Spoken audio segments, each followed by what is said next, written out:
then, what's going on, guys? We have a colossal size snack bite for you today. I'm your host, Ryan Hernia, aka Never Lose Heart, aka Konoha Cafe, aka my best buddy. What's going on, brother? What's up, guys? I'm Brady. I'm the co-host here, and I better armor up because I'm ready for this colossal size Attack on Titan review. You better armin up. Was that the joke? We used to armor. I said armor like Armor Titan, but you better get out your Warhammer. You better turn off. So this is a snack bite featuring Attack on Titan, the final season, final chapters, part 2? The hour-long special. My only complaint about this is that the naming system is really rough. Whoever's been naming these seasons needs to be fired, be placed on like a weekend without pay or something. But other than that, this entire 1 hour long special that just dropped last week, I think it was. Yeah. Has been so fucking good. When Attack on Titan is on, it's fucking on, and they do not miss. What are some of your thoughts about the new hour-long special we just got? Yeah, it is on like Donkey Kong, man. It's been about a year or so since we got anything Attack on Titan released. So it was quite a special treat for us to like get it. So it was an amazing hour-long special. I think it blew all expectations out of the water and then some. It was amazing just to sit down and watch it and really enjoy, you know, our crazy little adventures trying to get away from the war crazy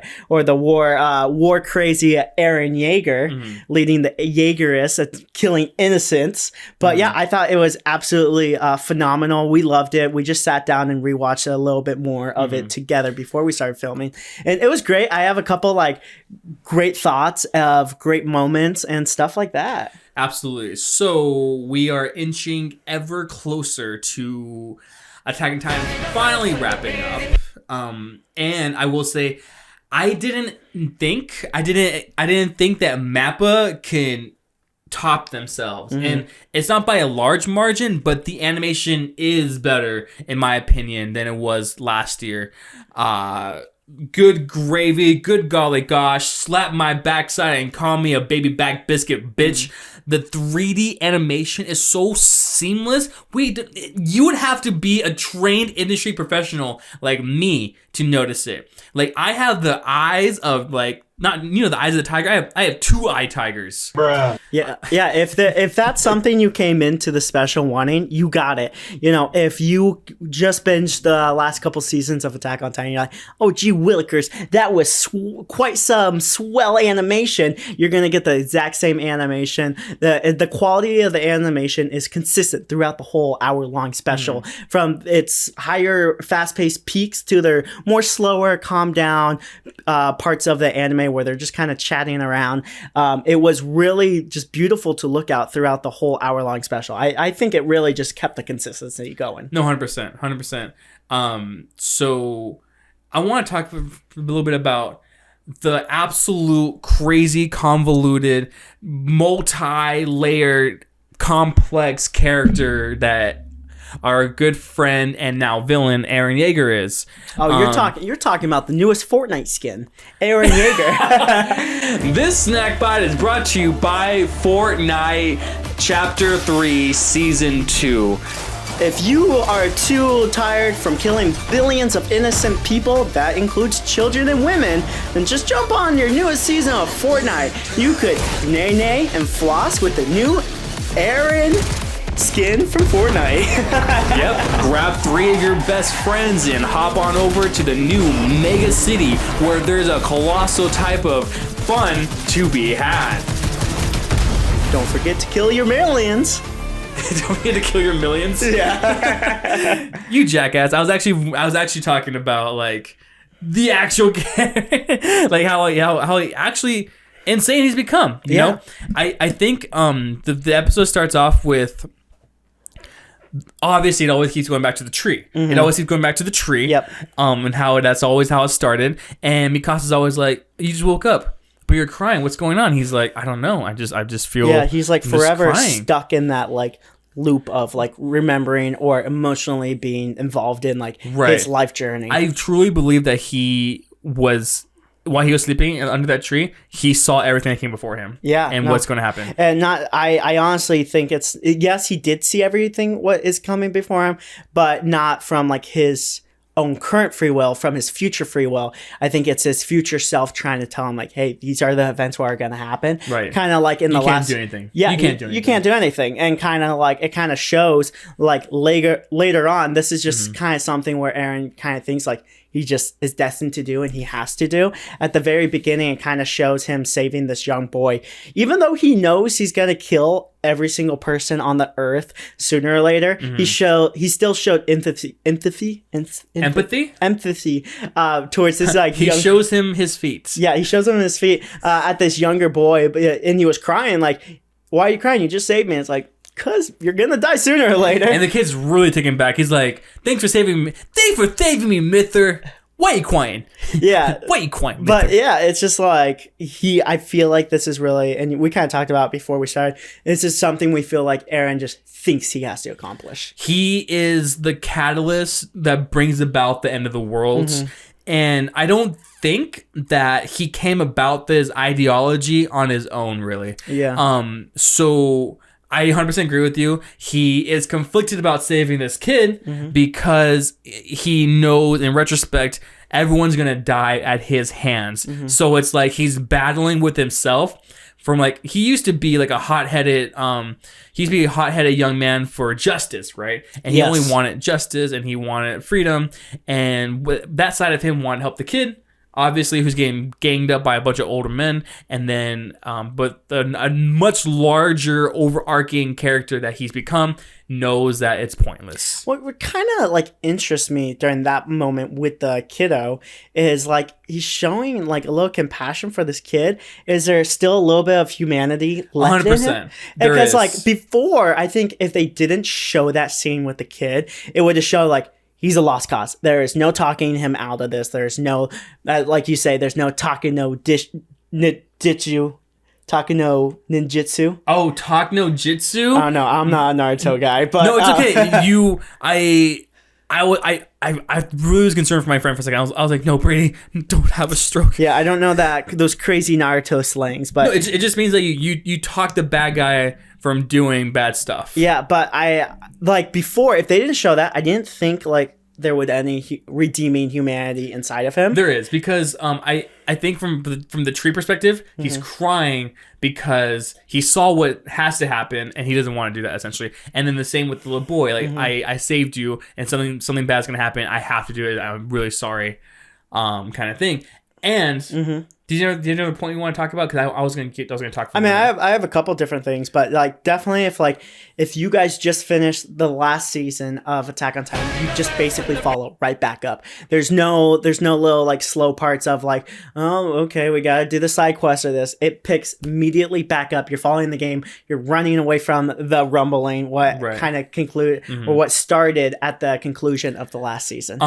Going off a little bit about, is Eren 100% a bad dude now? I wrote down a point on my phone. I wrote down something I want to talk about, but I was kind of going to save it for a little bit later, but it kind of goes off with this right now. Eren now having the founding Titans power should be able, in retrospect, to control all Titans. That includes the Titan shifters, which includes Reiner, Armin, what's the female Titan's name? Annie. Yeah. And then what's her other name? The Jaw Titan. Yeah, what's her name? It's like something really simple. We suck at names. I'm 4 for 5 right now, so yeah. I'm good. Yeah, on we're that. not doing great with names, but yeah, the Cart Titan. The Cart Titan. Yeah, so he could control the Cart Titan, the Jaw Titan, which is that little kiddo nowadays, and then all the other. Oh yeah, Falco. Yeah, Falco. Falco's the Jaw Titan. And then he is. Yeah, he is the Jaw Titan. And then the other one I'm thinking about is like the Cart Titan. I forgot her name. The ugly ass. Right, but she's right. Oh, her name is Peak. Oh, it is Peak. Yeah. You're so smart. Yeah. My guy. Oh, I got to come up with a new sound effect now. For that, it's gonna be like a sponge, sponge hitting the ground. Like a Nickelodeon splat effect. Oh yeah. So my point bringing those Titans up is that he didn't take away their free will. And it goes in depth in the episode about it. He says something like, "I will never take away your freedom." Yeah, because he's all about freedom. That's the whole reason why he's doing the rumbling, because he wants true freedom. And right, and they also kind of think about like, does Eren want us to stop him? Is there a part of him who still doesn't want to do this? Yeah, and I think that's true. I think there's a part of him that still does not want to go about doing the rumbling, but he feels like he has to. Because I feel like he could take them down. Oh, 100%. Super easy, but he's kind of giving them the opening and the chance to kind of save him from it. Or maybe it's his plan to get them close to him so that he could control them or something like that. It's not going to happen, I don't think, because he wants them to have their own freedom to do what they want. And then he knew 1000% that they were on a plane on their way to stop him. Don't you think that if he knew 1000% everything that they were thinking and going through, that he couldn't stop them immediately, make like 3 more beast titans for his rear end and shoot down the plane before he even gets to them? 100%. Like he's doing what you were saying. He's giving them a pretty good fair shot to stop him. I think Eren, while being clearly like a conflicted villainous piece of shit, like he still has some little thread of humanity. Yeah, I think honestly, we talked about it before. If they didn't show those little parts in this newest special, I didn't think there was any chance for him. But now I'm very confident. They made him human still. They found a way to bring him back and make him human. Obviously, not human enough. He's still like a terrorist asshole who's trying to kill the whole world. This guy has taken out more fucking innocent people than like any asshole in history. And it shows you that in the beginning of the special, you briefly follow these 2 young boys from the other lands, what's not paradise, and it brutally shows them getting absolutely demolished. Yes, exactly. So they made us really care about 2 young boys who were like, I guess they were like immigrants. Yeah, they were in some sort of like immigration camp, and they made us care about them briefly, and then it shows Eren stomping them out, and it's actually really, really gruesome. It's like if we weren't so desensitized to seeing stuff like that in anime and just today's culture, whatever, like it's too much to look at. Like it's pretty intense. Yeah. Even with all the tragedy, what's going on currently in that special, you know what was a win for not only us but the good guys? For Society? With Society, a win is there was a portion of, I would say, the first part of the special where the good guys are trying to fuel up their plane, and it looks like they're going to be able to take off before the rumbling hits. Yeah. And then this motherfucker Flacco comes in. Flacco. He comes in, Drensenwar. It kind of seemed like he was holding onto their boat the whole time. The whole time he was holding onto the boat, he comes up. He pulls out his gun, tries to shoot our guys, and then I believe it's Mikasa. She comes up and she uses her ODM gear. She used her ODM gear to just blat his neck. Absolutely, just like no scope, 360 no scope, annihilate his neck, and it just shows like. Was it like his shoulder or his neck? It was like his neck shoulder, like right here. Oh, the collarbone. Yeah, like kind of like his collarbone. Imagine your collarbone getting shot with a torp. I will say, fuck Flacco, honestly. But he did get a couple good shots in, and he was even able to. He was like, bah. Yeah. So he wasn't able to do any like serious damage to the actual characters, but he got some damage on their ship. I will say he set them back. He definitely set them back like a whole hour plus. And because they got set back, we had to see a very tragic scene happens with one of our main girls. Bro, do you want to describe this one? No, go for it, man. All right, so I think we're both attached to our lovely lady. But I think I was more attached to this person than I was Sasha. Okay. Sasha, I think 2 seasons ago, bit the dust. She got shot and died. But unfortunately, Hanj was the next person to kind of play her part, hang up her cape, hang up her ODM gear, and call it a day. But before she went out in blaze of glory, good gravy, she put in some work. And not only did she put in work, bro, but she also like got her own like theme song. Yeah. She got like her own like amazing animation, bro. She took out like Okay, so basically, Hans went to go buy the crew. Hans had to buy the crew time while the boat was being fixed after Flock shot it up. Or sorry, not the boat, the ship, the the plane, airship. the plane. For them, it's an airboat, but They call for it, us, they call it's it an a plane. airboat. Yeah. To the educated, it's a plane. And so she's like, all right, y'all, it's time for me to get on out of here. But you guys go stop Eren. No, and I'll be watching from afar. And bro, that scene, man, chills, bro. Yeah, I think we could do a whole like segment on just her Breaking and her it down. part, but we have a lot to go through. But I will say there a couple things what stood out for me is her conversation with Levi before she went out to stall time and go against all these. That resonated with you. It really resonated with me. For one, this was one of the most satisfying deaths in the whole series. I would say it's honestly tied between her death and Erwin's death at the end of season 2, I believe it was 2 or 3. Those have to be one of the best deaths, and she was actually excited. Like if she had to go out, it was something she was passionate about, and that was learning more about these Titans and being involved with the Titans. She like never stopped being herself until the last second. She flew up to the massive Titans that are about to crush them, and she's like, "Wow, how magnificent!" And she was geeking out. And one of my absolute, I pointed this out to Ryan when we were watching it, is before Hanj went to go to her death against these giant colossal Titans, she was having a conversation with Levi, and Levi finally said, "Give your heart," and that's something what the Scouts has always said, but he's never resonated with that saying, the "give your heart." Eren would always try and make him say it, and Eren would always say it, but Levi never say it, even though like he kind of stood for like what the Scouts were representing. This was the first time in the series he said, "Give your heart." I don't think he ever quite bought into that ideology, but yeah, it's true. It's true. I thought that part was really, really good. I know that you have something you really want to bring up. Go ahead and start bring it up right now, because I have something I want to go over that's like, it's pretty heavy as well, but go ahead. Okay, brother. so just kind of run down like what Ryan said. She was kind of just going into her death. She was able to get a good amount of the Titans down to stall for time while they were getting away. She took out like a good, like 10 almost? I would say maybe 10, and she even tripped up about like another like 5 to 6 with taking some down. But she ended up burning to death. She was just... the steam from the Titans was a little bit too hot. And her ODM gear blew up.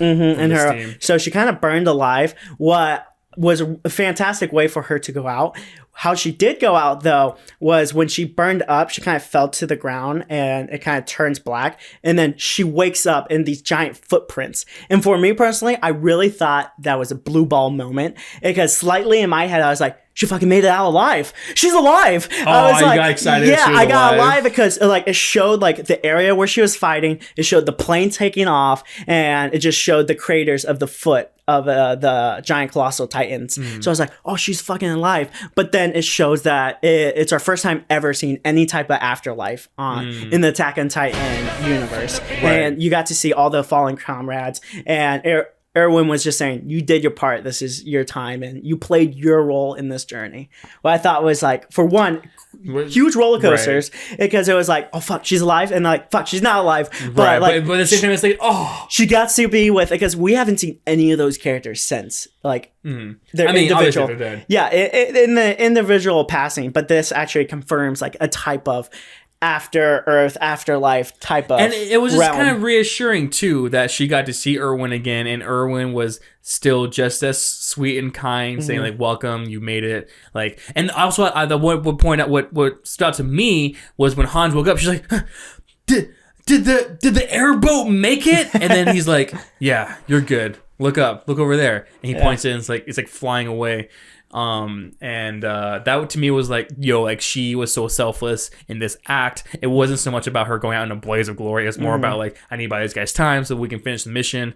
And yeah, it was like soulfully and heart, and in my heart it was reassuring that like it was cool to see them like almost like reunited. I'm not sure if it's like a purgatory or like a heaven or if it's like an afterlife or whatever that looks like. It doesn't matter. Yeah. Do you think we'll be able to see that realm again, or do you think this so. was just a one-time thing? No, I think so. I think at the very end they're gonna show all the characters who are kind of looking down or looking aside. But I think that would be really cool to see like whoever else goes out. I mean, who knows who else they're gonna kill after, like at the end of all this. I think at least 5 more have to go, what would be crazy? You think 5 more? Do you think there'd be 5 more deaths? I mean, there's only like 5 more characters. I know left. there's not a lot of characters to kill off, but yeah, there has to be a good handful of people like, who has to die. Yeah, there's like Gabby, Falco, Annie, Armin. Or something. Those are like side characters kind of. So we have like Armin, Mikasa, Reiner, Jean, Levi, and then that bald kid. Yes. Yeah, the shorter one with like short hair, and then Onyo Pokemon. He's making it out alive. He has to. Yeah, he's 100% making it out. He's like one of the 3 or 2 black people in all the series. And we'll take it. We'll take the representation. Reservation? You got it. No, you got it. Tell me what it was. What do you think I'm saying? Representation. There you go. You got it. No, you're like, and we'll take the respiratory. We'll take the respiratory heart disease. And we'll take the reservation. We'll take the reservation for a party of 2. Sir, this is McDonald's. Well, fuck you then. Have a good day. But yeah, it was amazing. Did you have a little hot take you want to talk about? Not a hot take, but I had an interesting point. Not as hot as when Hanji died. That was a hot take. That's fucked up, man. That just happened. Let me put my phone down because I keep getting Tinder matches. Your Tinder matches. Yeah. As long as she looks like Sasha, you're good. You're in the clear. I'm back on the dating field. Surprise. Hey guys. As long as she looks like Sasha and is older than Gabby, you're good. So what, like 14? No, way older than Gabby. It didn't say that. It's like, as long as she looks like Sasha and way much older than Gabby. Much older than Gabby. Okay, for sure. That works. Was gonna say. So not so much like a hot take and not so offensive as what Brady said, but I do have something interesting to say. And shout out to my homeboy, Dylan. Dylan, my homie, one of my best friends, my brother, he pointed out to me immediately after. In fact, he should be one of our guests eventually because he has a very analytic brain. Almost immediately after we watched it, he pointed out to me something that I would not have caught on like my second, third, maybe even fourth viewing of watching this. By the way, I have watched this special now about 2.5 times. So, wow. This special had kind of like a secret theme almost. Okay. Okay. What's that theme? How a lot of the people who were close to Eren in a way steered him in the wrong direction and in a way failed him. So it starts, and one of them was Armin. Armin put the ideas of freedom in his head and the outside world. And that kind of really sparked the interest of like freedom and how he's coming to realization that they're trapped in these walls. That's so true. Because Armin, at the very beginning, he was like, there's stuff outside the walls. He's like, he had that book. He's like, oh, look, there's this and this and this. Right. So if we kill Armin, and then this would not happen. I guess that's one way to look at that. Yeah. Oh, okay. During their little conversation towards the middle end of the special, I think Eren said something along the lines of like, the outside world isn't what we thought it was. It wasn't. It's not freedom. It's not beautiful. We are still trapped. And so like he still is in his head thinking about like how trapped we are still. And then Hanj says something along the lines of when he talked to Erwin, he said that I didn't offer Eren enough solutions. I couldn't steer him in the right direction. I failed, or in a way. And so there's that. And then later, the older lady who was on the boat with Annie, she says that this is also my fault. I kind of encouraged and I brought Zeke and Eren together. This is my fault too. So you're telling me that everybody feels like they played a part in this of like steering Eren this like wrong way? Yes, I 100%. They point out that like it's not just one person. Like a lot of people kind of feel this way, that like they kind of like kept opening doors for him to be this way. Interesting. And I can't remember exactly what Reiner said, but Reiner spoke a little bit about how him and Eren were the same, and how it was the same for him having to kill his comrades and stuff like that. I can't remember exactly what he said, but basically, my overarching point is that, and it kind of plays off of Eren still being a good guy in a way. Yeah, you know what I mean. But he feels like he has to be the catalyst to bring about a new world for his people to have freedom. Yes, essentially. So like no matter what, if it's Well, at least what I'm picking up what you're putting down. I'm sniffing what you're farting. Why is it always something gross? Like in our podcast, you're like, "Are you stepping in what I'm shitting on or something?" And I'm like, "I don't want to do either one of those." But what it's kind of like, no matter what, if Aaron's the one to do it or not, this is something what's gonna happen. Aaron just happens to be the delivery. It's kind of like Ragnarok. Ragnarok's kind of like a historical thing where it's like it's something what needs to happen and what will happen no matter how it happens. That's kind of like the story of Ragnarok. I kind of see it in a little more simple terms is sort of like when you are avoiding signing your divorce papers or signing like that ticket you got, or like if a court needs to serve you and you have a person at your door all disguised or something like that, and they're like, "Hey man, I'm just the guy who has to do this. I'm sorry." He's just the messenger. And then he just hands him like, "All right, you've been served. I apologize. Here you go." So Aaron's the messenger at the door saying, "Yeah." After killing your family, he's like, "You've been served." I'm sorry. I'm the guy who has to do this, but that's how the cookie crumbles. Baby, that's how the cookie crumbles.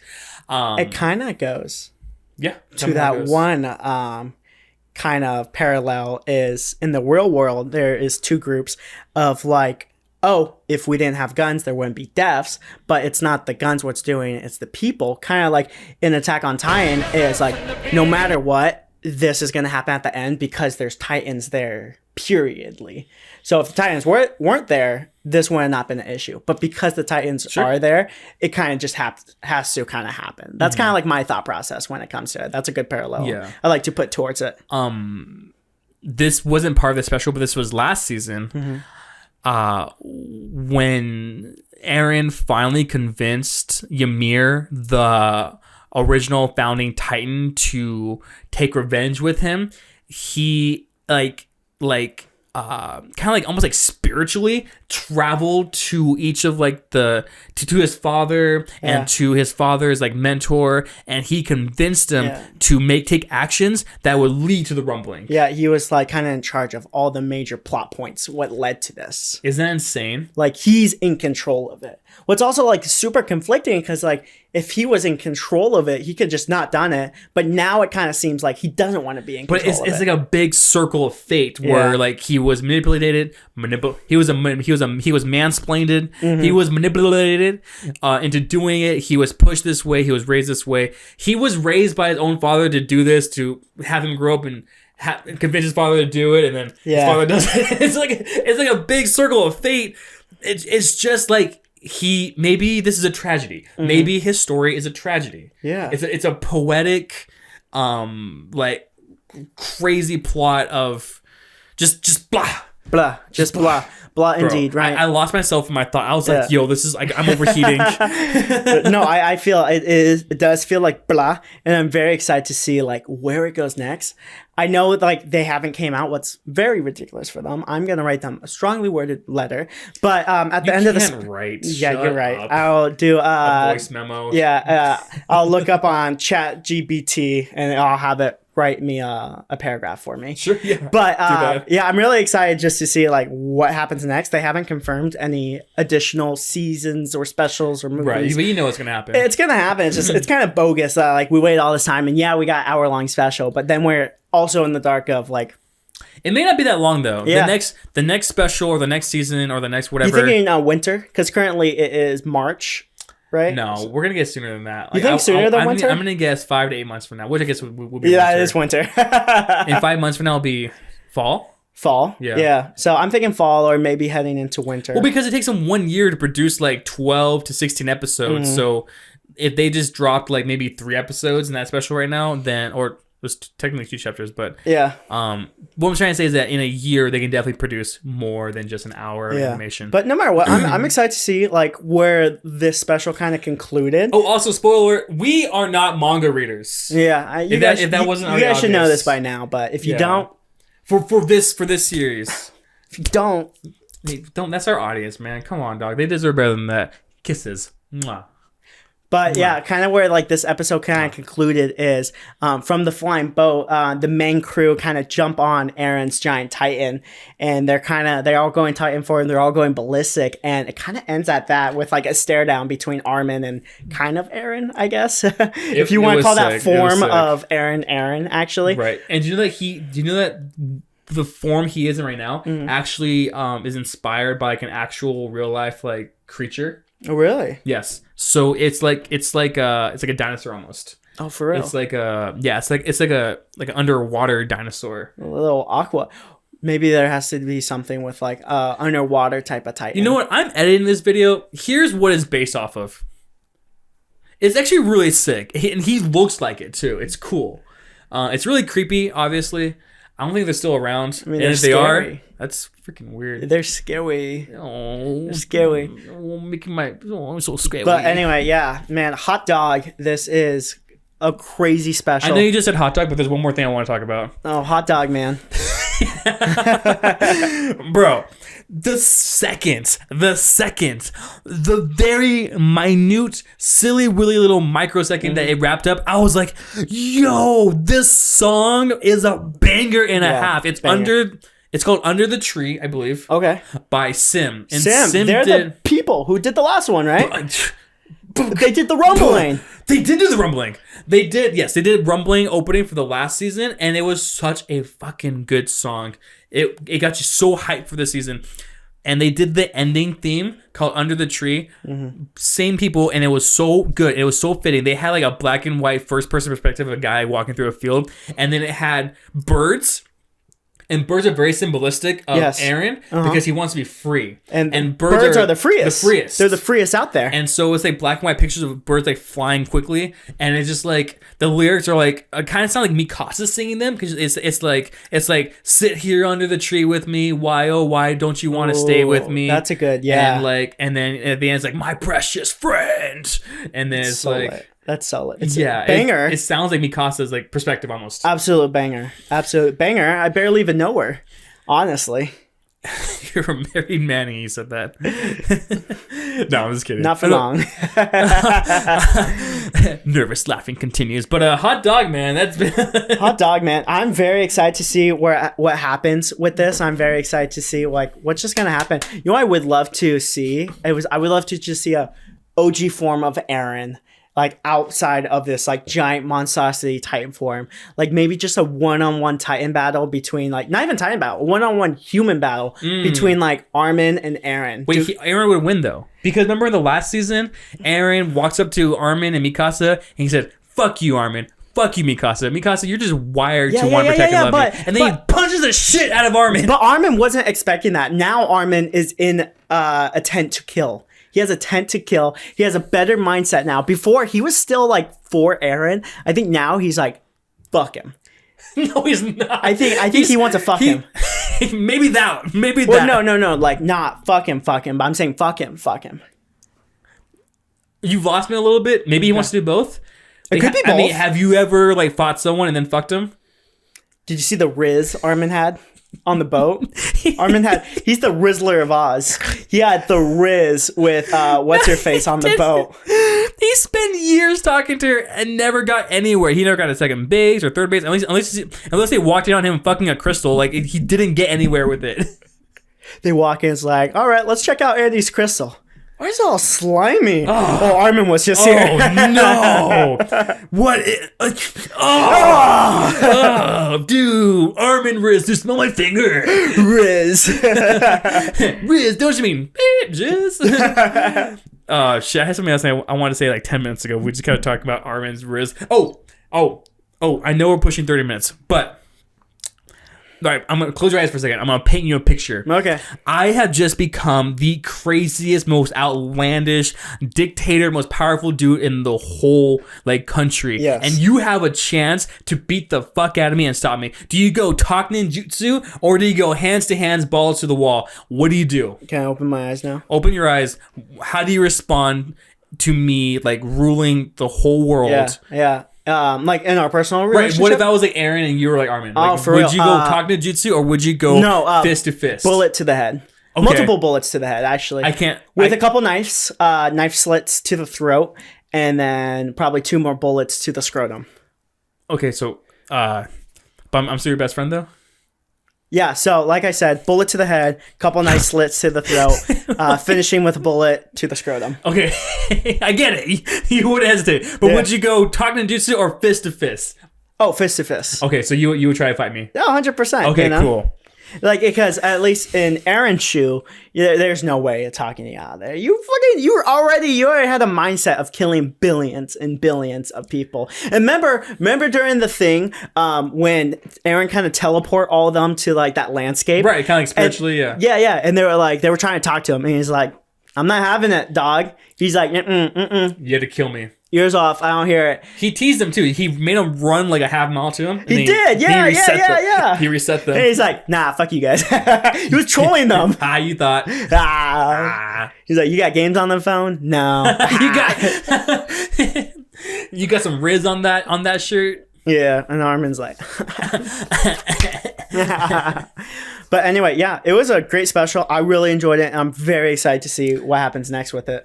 Yes, and Aaron and Brady loved it so much he threw down the first like I think 5 seasons in like a week. Oh yeah, I remember that was in like COVID 2020. Nothing to do. I threw down every single season to get caught up to the final season in like a week. I was so like delusional because I was watching it like 24/7. You'd be surprised what no pussy does to a guy. You'll be surprised. But yeah, I was able to catch up so fast. And I was like, is there more, sir? And I was like, fuck you, bro. It's taken me 10 years to get here. Like, Master, is there more episodes? Is there more episodes? Get back to work, boy. And then the final season came out, and then we were like,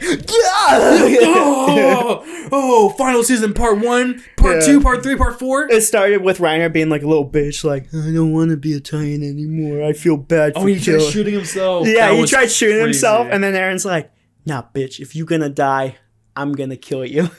Yeah. But that's about it, guys. That's kind of it. It was phenomenal. I really have no complaints. I think the only complaint I have is like the way they're going about releasing and naming this shit. But other than that, it's hard to be upset about it. It's so freaking good. If you haven't yet, go watch it, Brady. Yeah. And if you like watching Attack on Titan, you like watching some snack bites, don't forget to comment, like, and subscribe, and we'll probably see you more around on this channel. Yeah, we hope to see you around more on this channel. All right.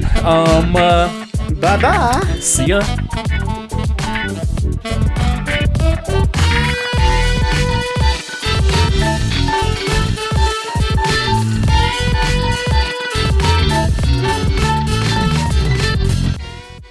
What's up, y'all? I'm Rob Jurdek. This is Chanel West Coast.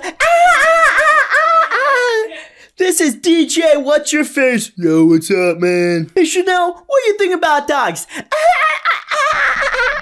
All right, sounds good. All right, actually seemed like we accidentally replaced Chanel West Coast with a dolphin.